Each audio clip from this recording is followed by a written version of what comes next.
So here we have a trash attorney called Mami Koto, right? She works for the firm Ogletree Deakins. There it is. We'll put the link below, and please share this video. Now, Lyft hires this lady to fight driver cases, right? When it comes around, when we say, oh, you've engaged in wage theft, or you've taken my earnings because of wrongful deactivation, she goes out there and defends Lyft. And when we file appeals against the company Lyft or Uber or any other company, in this case, we happen to come across Mami Koto, and she digs her heels in, right? She loses in court. We win on small claims, but they just don't like paying. They do not like parting with the $5,000, the $6,000, or the $10,000 that the driver has lost. And that's part of our service at Gig Rocket and Activation Hero. We file a legal appeal. We give them a certain time period to reactivate the driver. And then when she doesn't cooperate, we drag her ass and we drag Ogletree Deakins into court.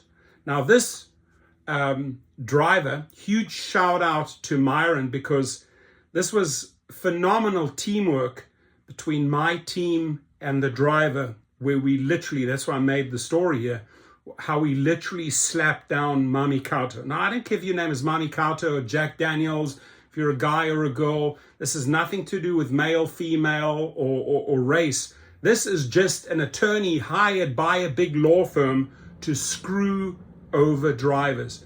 So shame on Ogletree Deakins, bunch of trash attorneys over there, right? Trying to hold on to a driver's monies. He has already won the case, but they do not want to hand it over. And she has a profile page on LinkedIn. You can check it up. And where it gets interesting, there's a lot of back and forth between myself and Myron about this law firm. And I already knew if push came to shove, we just have to hit a little bit harder. And you will not believe how powerful social media or TV contacts, right? If you have reporters, I have a whole list of reporters and I can call on in a specific city. This one here was a case in Michigan. We can call upon people and we can shame these individuals, because what they're doing is they're not following the law. They have lost the case, and now they think, oh, the driver's too stupid enough, right? They took it to small claims. We're just going to hold on to all of this money, and we'll threaten them if they try to do something. After coming to an agreement, Lyft has still not paid in the 30 days. Remember, they have 30 days to pay you. And then there's things you can do. You can actually compel them. You can drag them back into court and you can compel them to pay. But they are banking on the fact that the driver does not know what to do. And this is why we have this paralegal team that assists, that literally holds the driver's hand through that process, training them what to do, what papers to file, etc., etc. So you save yourself thousands and thousands and thousands of dollars on attorney costs, right? I fought so many cases, big cases and small cases. Small claims, you're representing yourself. You are only paying the $50 or $70 filing fee. If you start hiring the big guns, it can go to $80,000, $150,000, $300,000 like that if you're in court for 1 or 2 years. And you better have that type of money if you want to collect the big money. But drivers do not have those type of monies, and this is why we designed this reactivation course, is because we get out the legal appeal and we'll tell the company Lyft, listen up. You owe this driver. You wrongfully deactivated. We have all the proof in the world. You are going to pay.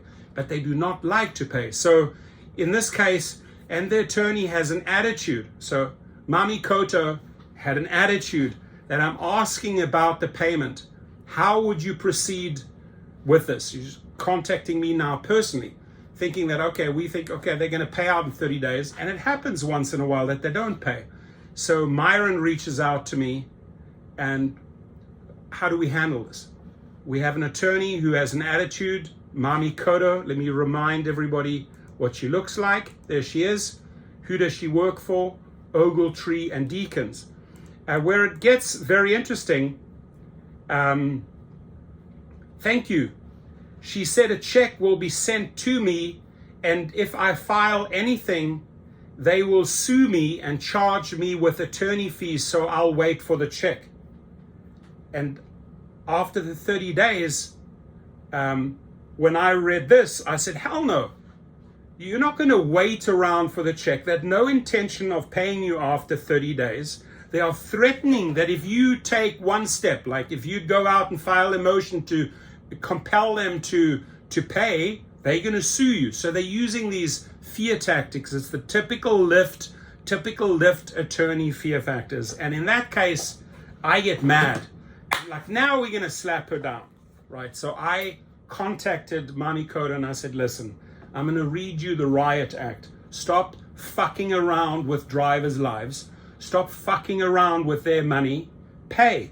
Or ... And I spelled out the ... and I gave them the names of the reporters that I lined up. I say, we're going to go in front of the cameras. We're going to hit you on social media. So you pay right now, immediately, or you'll face a social media and media onslaught. Well, she didn't bluff anymore then. The next thing, here we go. I'm proud to announce, after a long battle, and we had to battle, and we battled together, I finally received the check. Thank you for all that you have done. You're welcome, Myron. That's what we love doing. I love to see victories. I love to see attorneys like Mami Koto get slapped down, because these big, arrogant law firms like Ogletree Deakins, who have an ego bigger than a mountain, they think they're untouchable. They're easy. They're easy to pick apart.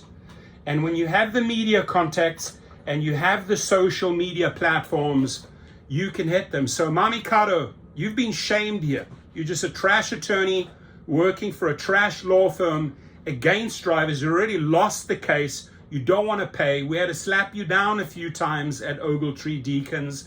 And then finally you sent the check. Shame on you for putting the driver through these stressful times.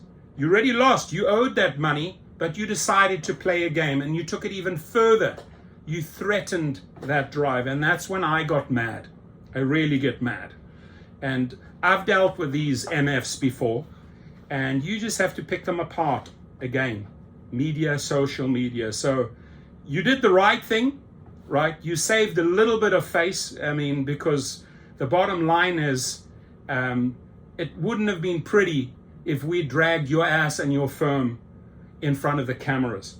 But we are here to teach you and other law firms a lesson. And by the way, Mami Koto, I still have a case against Lyft for $650,000. I suggest you settle, because we're gearing up for more pressure, more social media and TV pressure against these attorneys that think they can bully Lyft and Uber drivers around. I have news for you. We're an army. You're a few. You'll see who'll win this game in the media world. Us, every single day. So don't try us, don't test us, don't steal from us, don't bully us, and don't threaten us, because it backfires horribly, as you can see in this video. Your comments, please.